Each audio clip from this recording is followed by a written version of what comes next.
Hello there and welcome. Now, today's video is going to be a little bit different because after I got done filming, I noticed a couple things about the Stormcharge that aren't exactly positive.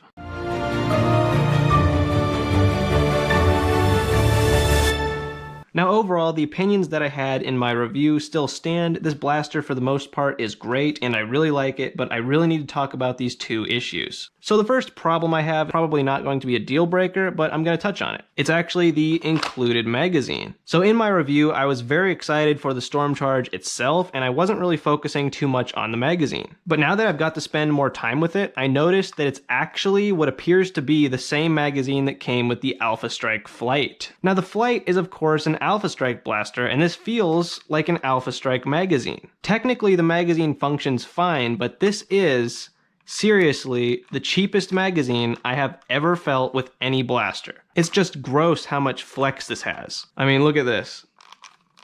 Hear that?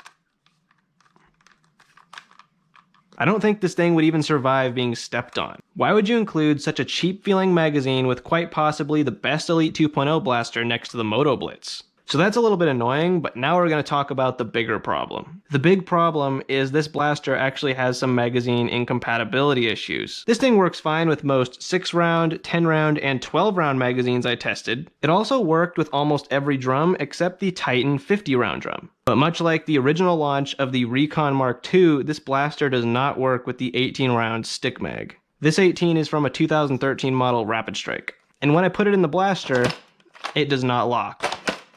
And that is so disappointing because the 18-round magazine is definitely one of my favorite magazines, and I know a lot of people feel similarly about it. Now the Stormcharge will not work with any modern 18-round magazine, so the Rapid Strike one will not work, the one from the Turbine will not work, and the ones from the Icon Stampede will not work in this blaster. But if you have the 18s from the original Stampede or the Firefly Tech magazines that come with the Raven, these will actually work in this blaster.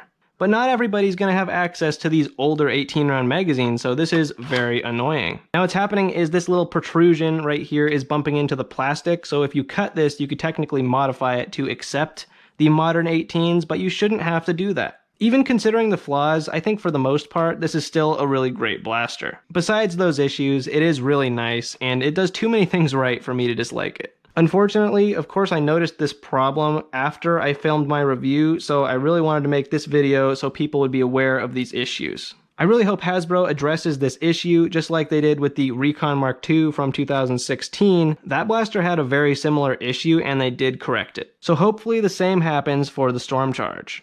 I would love to hear your take on this problem. Is it a deal breaker? Are you still interested in the Stormcharge? Were you ever interested in the Stormcharge? I would love to know. Have a good one. I hope this helped, and happy nerfing.